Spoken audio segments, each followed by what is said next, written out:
नौकरी का मौका। यूपी में 44,000 होमगार्ड पदों पर होगी भर्ती। उत्तर प्रदेश में सरकारी नौकरी पाने का सुनहरा मौका है। जल्द ही 44,000 होमगार्ड पदों पर भर्ती की जाएगी। अब इस भर्ती के लिए न्यूनतम योग्यता 12वीं पास प्रस्तावित है, जबकि पहले 10वीं पास थी। अधिकतम आयु सीमा घटाकर 30 वर्ष करने का सुझाव भेजा गया है। पुरुष उम्मीदवारों को 25 मिनट में 4.8 किलोमीटर और महिलाओं को 14 मिनट में 2.4 किलोमीटर दौड़ना अनिवार्य होगा। चयन प्रक्रिया में लिखित, फिजिकल, डॉक्यूमेंट वेरिफिकेशन और मेडिकल शामिल होंगी। 55,000 युवाओं के लिए खुशखबरी। जनवरी में अग्निवीर भर्ती रैली, 12 जिलों के युवा जुटेंगे। आगरा में सेना भर्ती कार्यालय के द्वारा जनवरी 2026 में अग्निवीर भर्ती रैली आयोजित की जाएगी। 20 दिनों तक चलने वाली इस रैली में 55,000 से अधिक युवा भाग लेंगे, जिन पर सीसीटीवी और ड्रोन से निगरानी रखी जाएगी। एकलव्य स्टेडियम सहित कई स्थानों पर विचार किया जा रहा है, लेकिन स्थल अभी तय नहीं हुआ है। 1600 मीटर दौड़ अहम होगी और टैटू होने पर प्रवेश नहीं मिलेगा। सेना भर्ती कार्यालय की ओर से अग्निवीर भर्ती रैली जनवरी 2026 में होगी। 20 दिनों तक चलने वाली रैली में उत्तीर्ण युवा ही भाग ले पाएंगे। भर्ती कार्यालय द्वारा एकलव्य स्टेडियम सहित अन्य को चिन्हित किया गया, लेकिन मेट्रो कार्य के चलते अभी स्थान फाइनल नहीं हुआ। 4 लाख सुझाव मिले योगी सरकार को, ग्रामीण भारत की सबसे बड़ी भागीदारी। उत्तर प्रदेश को 2047 तक विकसित बनाने के लिए चल रहे अभियान में जनता ने अब तक करीब 4 लाख सुझाव दिए। इसमें 3 लाख से अधिक राय ग्रामीण इलाकों से आई है। शिक्षा, स्वास्थ्य, कृषि सबसे बड़े मुद्दे बनकर उभरे हैं। देवरिया की शिशिरा प्रजापति ने ग्रामीण क्षेत्रों में एआई, रोबोटिक्स और हरित ऊर्जा जैसी तकनीकें सिखाने का सुझाव दिया, जबकि आगरा के ललित वर्मा ने निजी स्कूल की मनमानी रोकने और एक समान सिलेबस की मांग की। रिहाई के बाद आजम खान का बयान, अखिलेश के लिए नई मुश्किल। 23 महीनों के बाद जेल से रिहा हुए सपा के कद्दावर नेता आजम खान ने ऐसा बयान दिया जिसने अखिलेश यादव की मुश्किलें बढ़ा दी। जहां उसके समर्थकों ने जश्न मनाया, वहीं बीएसपी से नजदीकी की चर्चाओं ने सपा में असमंजस पैदा कर दिया। इस बीच अखिलेश यादव ने प्रेस कॉन्फ्रेंस कर बड़ा ऐलान किया। उन्होंने कहा कि यूपी में समाजवादी पार्टी की सरकार बनते ही आजम खान पर दर्ज सभी मुकदमे वापस लिए जाएंगे। साथ ही उन्होंने दोहराया कि आजम का कद पार्टी में बहुत बड़ा है। किसान महापंचायत में टिकैत गरजे, गन्ने का दाम 500, गेहूं धान 3500 करोड़। बरेली में किसान महापंचायत के दौरान भारतीय किसान यूनियन के अध्यक्ष राकेश टिकैत ने मोदी सरकार पर जमकर हमला बोला है। उन्होंने कहा कि सरकार किसानों की जमीन पर नजर गड़ाए बैठी है और उसकी नीतियां झूठी साबित हो रही हैं। टिकैत ने गन्ने का भाव 500 रुपए क्विंटल और गेहूं धान का 3500 रुपए करने की मांग दोहराई। साथ ही छुट्टा पशुओं से निजात और गन्ने का भुगतान 14 दिन में करने पर जोर दिया। आजम खान पर बोले, उन्हें घर जाने दो, बुढ़ापे में उनकी हालत खराब हो गई है। इंटरनेशनल ट्रेड शो में दिखेगी यूपी की एग्रीकल्चर ताकत। ग्रेटर नोएडा में 25 से 29 सितंबर तक होने वाले इंटरनेशनल ट्रेड शो में उत्तर प्रदेश की कृषि संस्कृति का भव्य प्रदर्शन होगा। प्रधानमंत्री नरेंद्र मोदी करेंगे शो का शुभारंभ, जबकि मुख्यमंत्री योगी आदित्यनाथ के मार्गदर्शन में कृषि विभाग 1000 वर्ग मीटर में प्रदर्शनी लगाएगा। यहां एफपीओ, बीज, उर्वरक और आधुनिक उपकरण प्रदर्शित होंगे। प्रदेश के प्रगतिशील किसानों और कंपनीज को अंतर्राष्ट्रीय मंच मिलेगा। समर्थ यूपी, विकसित यूपी 2047 अभियान के तहत जनता से मिले लाखों सुझाव भविष्य की कृषि रूपरेखा तय करेंगे। नोएडा एयरपोर्ट के नाम पर बढ़ रहे फ्रॉड, निवेशकों को सतर्क रहने की जरूरत। जीवन एयरपोर्ट 30 अक्टूबर से शुरू होने जा रहा है। इसके चलते नोएडा और आसपास के क्षेत्रों में प्रॉपर्टी बाजार में तेजी दिख रही है, लेकिन इसी बहाने धोखाधड़ी के मामले लगातार बढ़ रहे हैं। जाली कागजात, फर्जी रजिस्ट्रेशन, झूठे दावों से निवेशकों को फंसाने की कोशिश हो रही है। ऐसे में विशेषज्ञ खरीदारों और निवेशकों को सतर्क रहने की सलाह दे रहे हैं। जमीन खरीदने से पहले सभी कागजात की पूरी तरह जांच कर लें, ताकि एयरपोर्ट के नाम पर किसी तरह का फ्रॉड ना हो। ग्रेटर नोएडा में 3 चार्जिंग स्टेशन, 12 इलेक्ट्रिक वाहन एक साथ होंगे चार्ज। ग्रेटर नोएडा में इलेक्ट्रिक वाहनों के लिए बड़ा कदम उठाया गया। शहर में 3 स्थायी चार्जिंग स्टेशन बनकर तैयार हो गए। ये station city park, knowledge park स्थित जीएनआईओटी और शारदा विश्वविद्यालय के पास स्थापित किए गए। एक साथ 12 इलेक्ट्रिक वाहनों की चार्जिंग की सुविधा यहां मिलेगी। इससे यूपी इंटरनेशनल ट्रेड शो में आने वाली इलेक्ट्रिक बसेज और गाड़ियों को सुविधा होगी। साथ ही स्थानीय ई वाहन मालिकों को भी लाभ होगा। ये पहल हरित ऊर्जा और स्वच्छ परिवहन की दिशा में महत्वपूर्ण है। गोरखपुर एयरपोर्ट से 24/7 उड़ान सेवा, यात्रियों को 24 घंटे मिलेगी सुविधा। गोरखपुर एयरपोर्ट अब 24 घंटे विमान सेवाएं शुरू करने का रास्ता साफ हो गया। एयरपोर्ट सलाहकार समिति की बैठक में इस प्रस्ताव पर मुहर लगी। इसके तहत नए शहरों को हवाई मार्ग से जोड़ा जाएगा और परिसर में गुरु गोरखनाथ की प्रतिमा भी स्थापित होगी। सांसद रवि किशन शुक्ल ने कहा कि भारतीय वायुसेना से अनुमति और संसाधन जुटाकर एयरपोर्ट को दिन रात संचालन योग्य बनाया जाएगा। 24 घंटे उड़ानें शुरू होने से यात्रियों को सुविधा मिलेगी। गोरखपुर एयरपोर्ट नई ऊंचाइयों पर पहुंचेगा।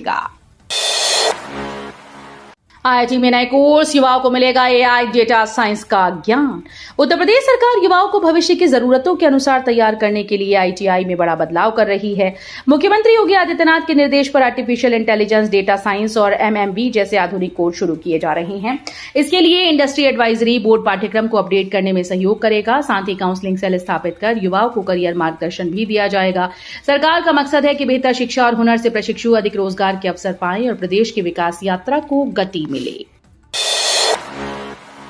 दीपोत्सव पर अयोध्या को 1700 करोड़ की सौगात, सीएम योगी करेंगे शिलान्यास। रामनगरी अयोध्या को दीपोत्सव के अवसर पर बड़ा तोहफा मिलने जा रहा है। मुख्यमंत्री योगी आदित्यनाथ लगभग 1700 करोड़ रुपए की योजनाओं का शिलान्यास और लोकार्पण करेंगे। इसमें करीब 50 योजनाएं आमजन को समर्पित की जाएंगी, जबकि इतनी ही योजनाओं की नींव रामकथा पार्क से रखी जाएगी। जिलाधिकारी निखिल टीकाराम फुंडे ने बताया कि शासन को विस्तृत सूची भेजी गई है। इन परियोजनाओं से अयोध्या के विकास की रफ्तार तेज होगी, शहर को नई पहचान मिलेगी। रथ यात्रा होगी सुगम, मथुरा में नए मार्ग और हाईवे बनेंगे। भगवान श्री कृष्ण की जन्मभूमि मथुरा और उनकी लीला भूमि ब्रज में आने वाले श्रद्धालुओं के लिए बड़ी खबर है। विजन 2030 योजना के तहत गोवर्धन, बरसाना, गोकुल, वृंदावन जैसे पावन स्थलों पर पहुंचना आसान होगा। मथुरा में नए मार्ग और हाईवे बनाए जाएंगे, जिससे सभी धार्मिक स्थलों को आपस में जोड़ा जा सके। इस योजना के पूरा होने पर ब्रज क्षेत्र की धार्मिक पर्यटन पहचान और मजबूत होगी। आने वाले वर्षों में कन्हैया की नगरी अयोध्या और काशी की तरह विकास की नई ऊंचाइयों पर खड़ी दिखाई देगी। यूपी में बढ़ सकती है बिजली कनेक्शन दरें, स्मार्ट मीटर देंगे हर यूनिट का हिस्सा। उत्तर प्रदेश में बिजली कनेक्शन लेने की दरें महंगी हो सकती हैं। पावर कॉर्पोरेशन ने मौजूदा दरों में 30 से 50% तक बढ़ोतरी का प्रस्ताव नियामक आयोग को भेजा।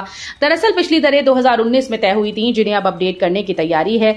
वहीं स्मार्ट मीटर को लेकर उपभोक्ताओं में फैली भ्रांतियों को दूर करते हुए मध्यांचल विद्युत वितरण निगम ने बताया कि ये पूरी तरह से सुरक्षित है।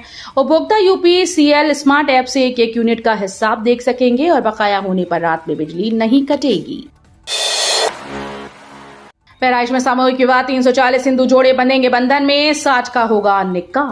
मुख्यमंत्री सामूहिक विवाह योजना के तहत बहराइच में 28 सितंबर को भव्य आयोजन होगा। इसमें कुल 400 जोड़े विवाह सूत्र में बंधेंगे, जिसमें 340 हिंदू रीति रिवाज से करेंगे, जबकि 60 मुस्लिम जोड़ों का निकाह होगा। शासनादेश के अनुसार प्रत्येक जोड़े पर 1 लाख रुपए खर्च होंगे। इसमें 60,000 रुपए वधू के खाते में भेजे जाएंगे, 25,000 रुपए जेवर व उपहार पर और 15,000 खान पान पर। समाज कल्याण विभाग की देखरेख में आयोजित इस कार्यक्रम पर करीब 4 करोड़ रुपए खर्च किए जाएंगे। गोंडा में प्रशासन की बड़ी कार्रवाई, आज उर्वरक विक्रेताओं के लाइसेंस रद्द।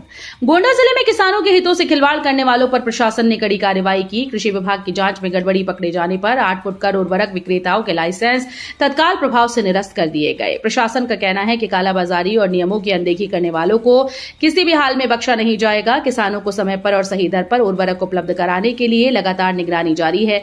ये कदम किसानों के हितों की रक्षा की दिशा में बड़ी पहल माना जा रहा है। सीसीएसयू मेरठ में प्रवेश का अंतिम मौका, ऑनलाइन रजिस्ट्रेशन 25 सितंबर तक। चौधरी चरण सिंह विश्वविद्यालय मेरठ ने सत्र 2025-26 में स्नातक और परास्नातक पाठ्यक्रमों में प्रवेश के लिए छात्रों को अंतिम अवसर दिया। विश्वविद्यालय ने ऑनलाइन पंजीकरण फिर से शुरू कर दिए, जो 25 सितंबर तक किए जा सकते हैं। ये पंजीकरण परिसर और संबद्ध कॉलेजेस में संचालित सभी डिप्लोमा, सर्टिफिकेट और डिग्री पाठ्यक्रमों के लिए है। विश्वविद्यालय ने कहा कि जो छात्राएं अब तक प्रवेश नहीं ले पाए हैं, उन्हें इस अंतिम अवसर पर लाभ उठाकर समय पर रजिस्ट्रेशन कराना होगा। वाराणसी में जाम ने बढ़ाई आपातकालीन परेशानी। वाराणसी शहर में यातायात व्यवस्था के बावजूद रोजाना 20 से ज्यादा एम्बुलेंस जाम में फंसती हैं। सामान्य परिस्थितियों में एम्बुलेंस का रिस्पांस टाइम 15 से 20 मिनट होता है, लेकिन भीड़भाड़ और जाम के कारण कभी कभी मरीजों को अस्पताल पहुंचने में 1.5 घंटे तक लग जाते हैं। शहर की पुलिस और यातायात योजना काम कर रही है, लेकिन ये समस्या अभी भी गंभीर है। विशेषज्ञों का कहना है कि तत्कालीन सुधार और स्मार्ट ट्रैफिक मैनेजमेंट जरूरी है, ताकि जीवन रक्षक सेवाओं में देरी न हो। मानव संपदा पोर्टल पर जानकारी न देने पर शिक्षकों का वेतन रुकेगा। अशासकीय सहायता प्राप्त माध्यमिक और प्राथमिक विद्यालयों में शासन ने सख्ती बढ़ा दी है। निर्देश दिए गए हैं कि अगर 25 सितंबर तक शिक्षकों और शिक्षणेतर कर्मचारियों की आवश्यक जानकारी मानव संपदा पोर्टल पर अपडेट न की गई तो उनका इस महीने का वेतन रोक दिया जाएगा। कई बार चेतावनी के बावजूद स्कूल प्रबंधन ने जानकारी अपलोड नहीं की। मुख्यमंत्री कार्यालय ने इस लापरवाही पर नाराजगी जताई है। शासन का उद्देश्य है कि कार्मिक की जानकारी समय पर पोर्टल पर दर्ज हो और वेतन वितरण में कोई बाधा ना आए। लखनऊ का जेपीएनआईसी प्राइवेट कंपनी को देने की तैयारी, सालाना लीज 10 करोड़। लखनऊ के गोमती नगर स्थित जयप्रकाश नारायण इंटरनेशनल सेंटर को निजी कंपनी को सौंपने की तैयारी चल रही है। लखनऊ विकास प्राधिकरण ने इस संबंध में शासन को प्रस्ताव भेजा। प्रस्ताव के मुताबिक जेपीएनआईसी को 10 करोड़ रुपए सालाना की लीज पर प्राइवेट कंपनी को दिया जाएगा। हालांकि पहले 3 साल तक किराया मुक्त रहेगा। ये प्रोजेक्ट पूर्व मुख्यमंत्री अखिलेश यादव का ड्रीम प्रोजेक्ट था और हमेशा चर्चा में रहा। सौंपने के बाद इसे निजी निवेश और प्रबंधन के जरिए विकसित किया जाएगा। अयोध्या में मस्जिद का नक्शा खारिज, 6 साल में एनओसी न मिलने से योजना ठप। अयोध्या के धन्नीपुर गांव में बाबरी मस्जिद के स्थान पर बनने वाली नई मस्जिद का लेआउट प्लान खारिज कर दिया गया। पिछले 6 वर्षों में 8 सरकारी विभागों से अनिवार्य एनओसी न मिलने के कारण अयोध्या विकास प्राधिकरण ने मंजूरी नहीं दी। आरटीआई के जवाब में ये जानकारी सामने आई। सुप्रीम कोर्ट के फैसले के तहत मुस्लिम पक्ष को दी गई जमीन पर अब तक निर्माण शुरू नहीं हो सका। प्रशासनिक और कानूनी अड़चनों के चलते मस्जिद का निर्माण योजना अभी ठप है। आधार कार्ड के लिए नया ऐप जल्द। ये आधार और फ्री बायोमेट्रिक अपडेट के बाद लॉन्च। केंद्र सरकार ने आधार कार्ड से जुड़ी सुविधाओं को सरल बनाने के लिए कदम उठाया। Unique identification authority of India के सीईओ भुवनेश्वर कुमार ने बताया कि ये आधार और फ्री बायोमेट्रिक अपडेट के बाद नया मोबाइल ऐप लॉन्च किया जाएगा। ऐप की डेमो टेस्टिंग सफल रही और अब इसे कभी भी जनता के लिए उपलब्ध कराया जा सकता है। इस ऐप के माध्यम से यूजर्स आधार कार्ड से जुड़े कई फीचर्स आसानी से एक्सेस कर सकेंगे, जिससे डिजिटल सुविधाओं में सुधार होगा। नवरात्रि में हर्बल मार्केट चमका, नेपाल की जड़ी बूटियों की डिमांड बढ़ी। नवरात्रि में हर्बल और आयुर्वेदिक उत्पादों की मांग में जबरदस्त उछाल देखा गया। हल्दी, तुलसी, गिलोय, आंवला जैसी देसी जड़ी बूटियों के उत्पाद अब केवल घर आंगन तक सीमित नहीं, बल्कि कारोबार की दुनिया में भी लोकप्रिय हो गए हैं। बीते 5 वर्षों में आयुर्वेदिक उत्पादों की बिक्री लगभग 40% बढ़ गई। हर महीने करीब 10 करोड़ रुपए का कारोबार केवल हर्बल वस्तुओं से हो रहा है। युवा वर्ग भी इन प्राकृतिक और स्वास्थ्यवर्धक प्रोडक्ट्स को अपनी पहली पसंद बना चुका है। कर्ज लेकर हॉकी किट दिलाई, अब ऑस्ट्रेलियन लीग में काशी की पूर्णिमा फॉरवर्ड। वाराणसी की पूर्णिमा यादव को हॉकी इंडिया ने जूनियर महिला टीम में ऑस्ट्रेलियन लीग के लिए चुना है। हरहुआ के चक्का गांव की पूर्णिमा फॉरवर्ड पोजीशन से खेलेंगी। उनकी मां ने कर्ज लेकर उनकी हॉकी किट खरीदी थी, जिसने पूर्णिमा ने खेल में कदम रखा। भारतीय टीम 26 सितंबर से 2 अक्टूबर तक ऑस्ट्रेलिया की राजधानी कैनबरा में कुल 5 मैचेस खेलेगी, जिसमें पहले 3 मैच ऑस्ट्रेलिया जूनियर महिला टीम के साथ होंगी। भारतीय सेना तैयार, स्वदेशी ब्रीफकेस ड्रोन जैमर से दुश्मन का ड्रोन होगा बेअसर। भारतीय सेना अब स्वदेशी ड्रोन जैमिंग सिस्टम खरीदने जा रही है। यह अत्याधुनिक तकनीक भारत की निजी कंपनी ने विकसित की है। पोर्टेबल सिस्टम जो ब्रीफकेस के आकार का है, 3 किलोमीटर के दायरे में दुश्मन के लड़ाकू ड्रोन और विमानों को बेअसर करता है। ऑपरेशन सिंदूर में पाकिस्तान ने तुर्की निर्मित ड्रोन झुंड से दहशत फैलाने की कोशिश की थी, लेकिन हमारे एयर डिफेंस सिस्टम ने उन्हें नाकाम कर दिया। नया जैमर किसी भी स्थान पर तुरंत तैनात किया जाएगा, जिससे सुरक्षा और सटीकता बढ़ेगी। मानसून विदाई के बाद फिर मेहरबान, यूपी के कई जिलों में होगी बारिश। लखनऊ समेत पूरे यूपी में बीते 3 दिनों से तेज धूप और उमस भरी गर्मी ने लोगों को परेशान कर रखा है। हालांकि मौसम विभाग ने 26, 27, 28 सितंबर को बारिश का पूर्वानुमान जताया।